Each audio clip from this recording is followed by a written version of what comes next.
Hello my dear students. Today we are going to see a lesson from English Yuvak Bharati Standard 12th, and the title of our lesson is The Cop and the Anthem.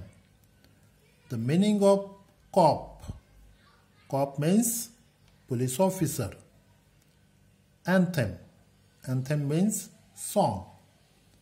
So before starting to the actual lesson, let's see some of the questions from icebreakers. First question.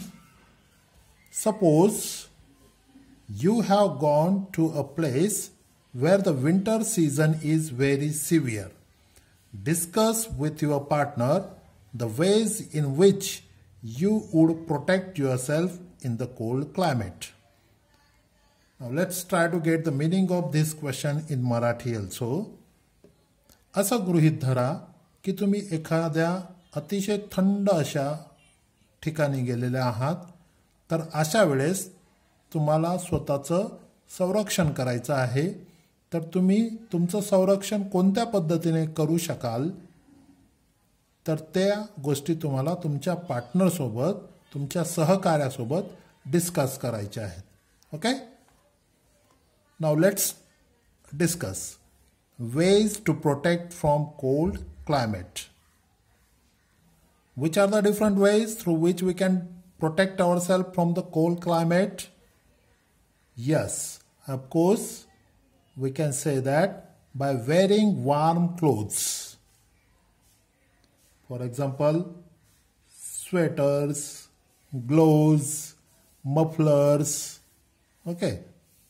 In this way, we can protect ourselves from cold climate. Okay. As well as we can protect ourselves from cold climate by taking shelter in warm places or warm place. Then by sitting near the fireplace, we can protect ourselves, as well as by doing or by moving around. By moving around, we can protect ourselves from the cold climate. Okay. Now let's turn towards the second question. When you see a cop approaching, you feel either relieved or scared. Discuss with your partner the situations when you feel relieved or scared. म्हणजे एखाद्या वेळेस जर तुमच्याकडे police officer येत असेल, एखादा police येत असेल, तर त्यावेळेस निश्चितच तुमच्या दोन प्रकारच्या भावना असतात. आयदर रिलीव्ड और स्कॅर्ड. एक तर तुम्हाला रिलॅक्स वाटतं, एक तर तुम्हाला भीती वाटते. तर अशा कोणत्या परिस्थिती आहेत की ज्या वेळेस तुम्हाला, अशी कोणती परिस्थिती आहे की ज्या वेळेस तुम्हाला रिलीव्ड वाटते आणि स्कॅर्ड वाटतं, म्हणजे भीती वाटते. Let's see. When you feel relieved, they have solved one answer. They have given one answer here. You are walking alone in a dark street. Yes, of course. जर तुम्ही एखाद्या रस्त्याने जात असाल आणि काळोख असेल, तर तुम्हाला भीती वाटते. पण त्याच वेळेस जर पोलीस ऑफिसर येत असेल तुमच्याकडे, तर तुम्हाला रिलीव्ड फील होतं. Now, we have to fill up the B. Okay.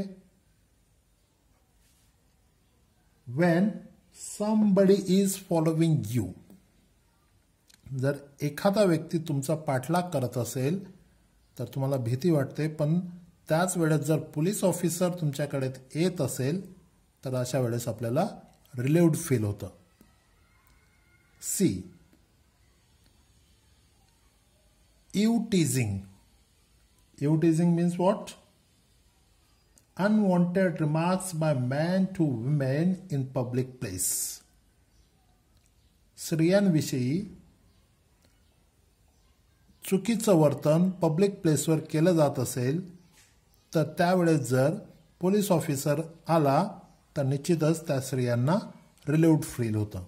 Okay, now the second part, scared. when we felt scared, here they have given one example.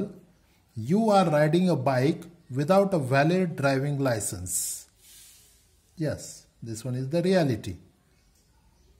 आपण जेव्हा एखादी बाईक राईड करत असू आणि आपल्याकडे जर ड्रायव्हिंग लायसन्स नसेल आणि अशा वेळेस जर आपल्याकडे पोलीस ऑफिसर आला तर आपल्याला भीती वाटते. बी, when you break speed limits riding without a helmet. जर आपण आपला स्पीड लिमिट ब्रेक करत असू, ओव्हर स्पीडने आपण गाडी चालवत असू किंवा आपण विदाउट हेल्मेट गाडी चालवत असू तर निश्चितच अशा वेळेस पोलीस ऑफिसर जर आपल्याकडे येत असेल तर आपल्याला भीती वाटते. See, when you break a traffic signal.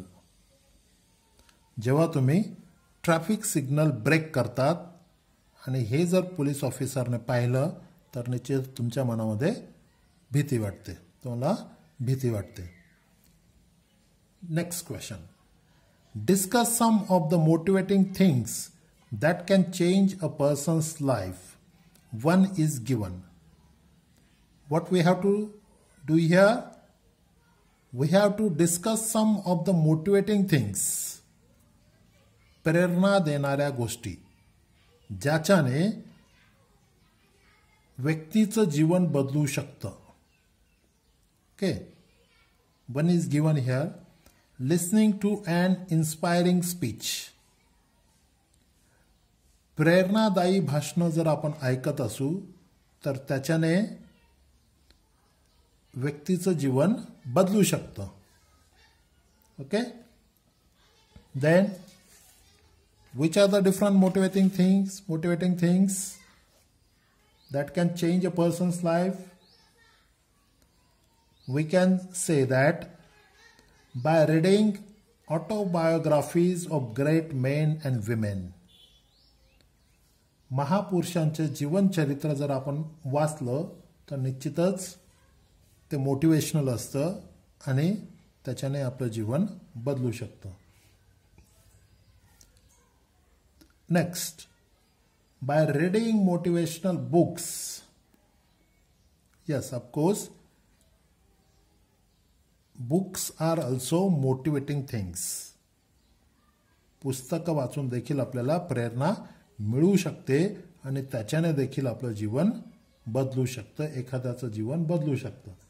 असे वेगवेगळे लेखक आहेत आपल्या भारतामध्ये की ज्यांचे पुस्तकं वाचून निश्चितच आपल्या जीवनामध्ये बदल आपल्याला दिसू शकतो. For example,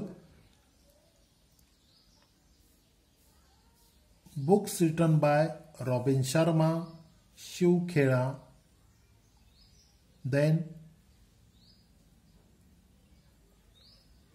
here we have some titles of books: The Power of Positive Thinking, The 7 Habits of Highly Effective People. These are some of the titles of the books. If we are reading these books, we get motivation, and of course there is a change in person's life. Okay, so this is what about icebreakers. Now let's see the lesson. Okay, let's see the lesson in details.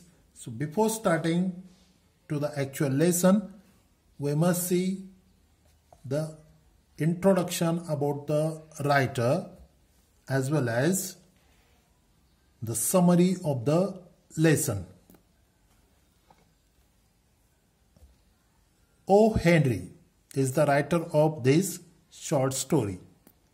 Born in 1862, died in 1910. His full name is William Sidney Poulter. William Sidney Poulter. An American writer, is a better known by his pen name, O. Henry. हे एक American writer आहेत आणि त्यांचं pen name आहे O Henry. He was a voracious reader since childhood. Voracious reader. Voracious means reading extremely. Voracious म्हणजे मराठीत त्याचं meaning जर घेतलं आपण तर खादाड. पण कशाच्या बाबतीत? बुक्सच्या बाबतीत. ते रीडिंग जे आहे तर लहानपणापासून त्यांनी खूप असं वाचन केलेलं होतं. हे started a humorous weekly.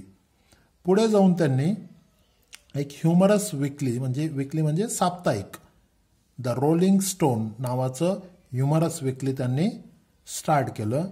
And Wien the venture failed, he joined the Houston Post as a reporter, columnist and occasional cartoonist. आणि जेव्हा त्यांचं हे धाडस अयशस्वी ठरलं तर पुढे जाऊन त्यांनी मग हॉस्टन पोस्टला जॉईन केलं ॲज अ रिपोर्टर म्हणून, कॉलमनिस्ट म्हणून आणि ओकेजनल कार्टूनिस्ट म्हणून. Okay, now let's see the summary of our short story.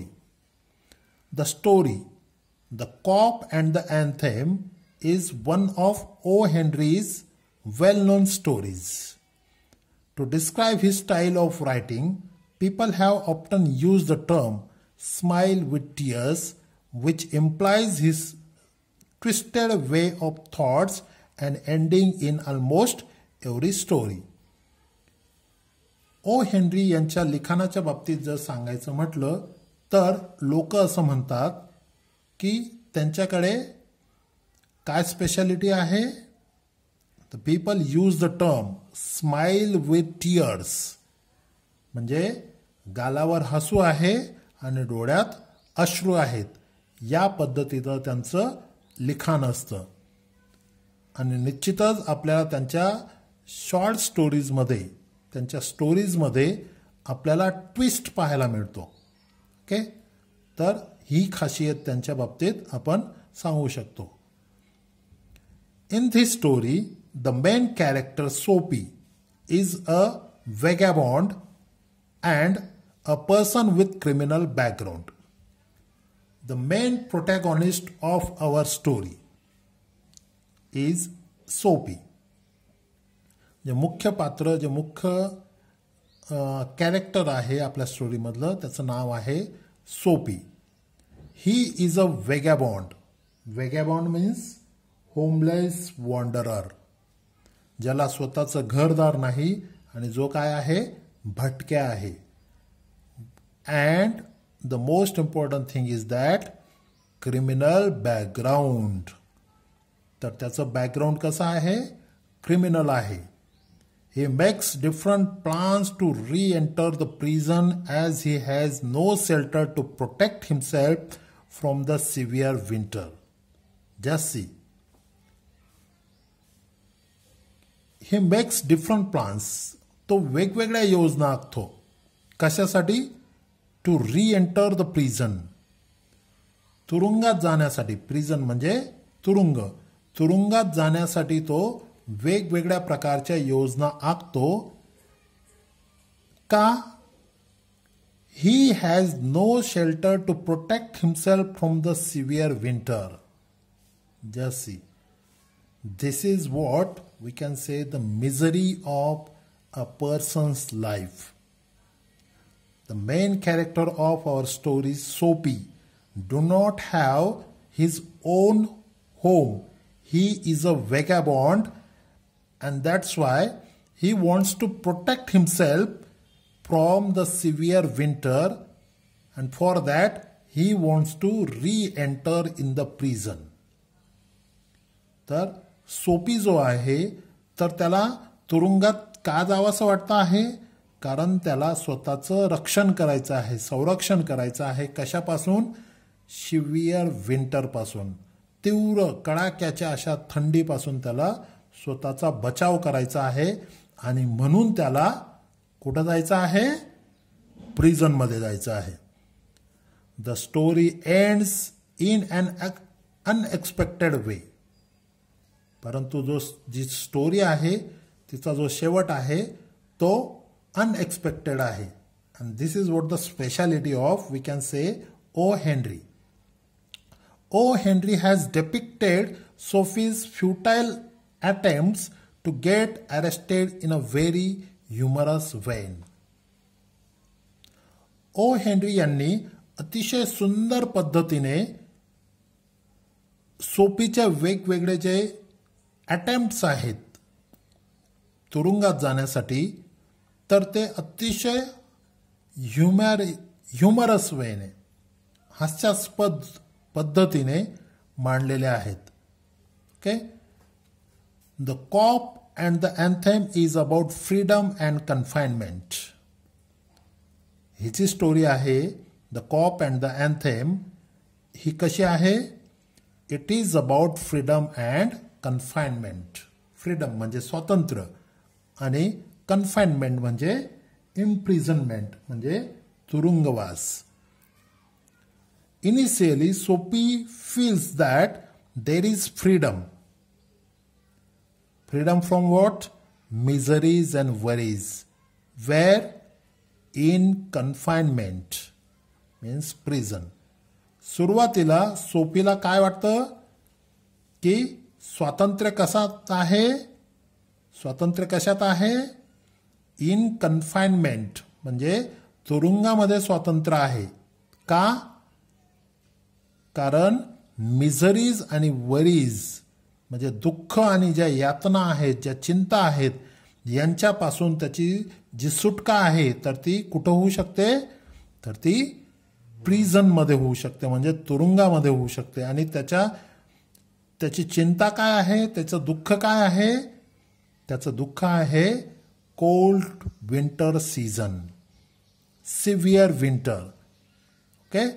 तर कडाक्याची थंडी ही त्याची मिझरी आहे, ही त्याची चिंता आहे आणि त्याच्यापासून त्याला सुटका पाहिजे आहे आणि म्हणून त्याला प्रिझनमध्ये जायचं आहे. The notes of anthem transform him from within and he resolve to work hard. Soapy faces the irony of fate as the moment he realizes the real freedom lies in a virtuous life. He is taken into confinement. जसी Sophie जो आहे तर तो एक anthem, okay, म्हणजे प्रार्थना गीत ज्याला म्हणू शकतो आपण. तर ते अँथेम तो ऐकतो आणि म्हणून तो काय ठरवतो? ही ट्रान्सफॉर्म हिमसेल्फ. तो स्वतःला बदलतो, त्याचे विचार बदलतात आणि तो काय ठरवतो?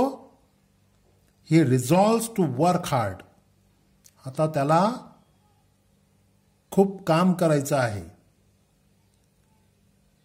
Sophie faces the irony of fate as the moment he realizes the real freedom lies in a virtuous life. He is taken in to confinement. ज्या क्षणी त्याला असं वाटतं की खरं फ्रीडम जे आहे, खरं स्वातंत्र्य जे आहे, तर ते कशात आहे? Lies in a virtuous life. Virtuous लाईफमध्ये म्हणजे सद्गुणाने जीवन जगणं, याच्यामध्येच खरं फ्रीडम आहे. हे त्याला जेव्हा कळतं त्याच वेळेस त्याला तुरुंगात जावं लागतं. Okay. So this is what the twist of the story.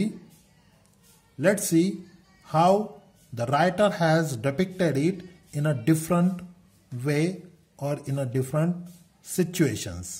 Okay, let's see the story, The Cop and the Anthem. Sophie left his bench and strolled out of the square, and across the level sea of asphalt where Broadway and Fifth Avenue flow together.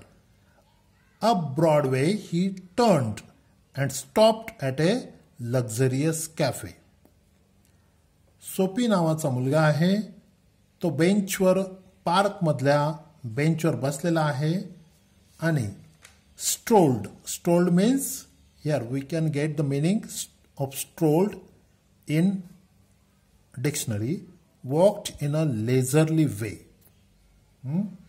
Strolled, walked in a leisurely way.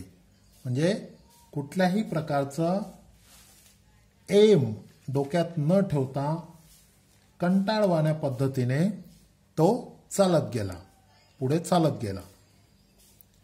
Out of the square, square म्हणजे त्याला चौक म्हणू शकतो. And across the level sea of asphalt. Asphalt म्हणजे त्याला आपण डांबरी road म्हणू शकतो. तर स्क्वेअर मधून पुढे तो कुठे आला, डांबरी रस्त्यावर तो आलेला आहे. वेअर ब्रॉडवे, ब्रॉडवे म्हणजे मोठा रस्ता आहे. And Fifth Avenue flow together.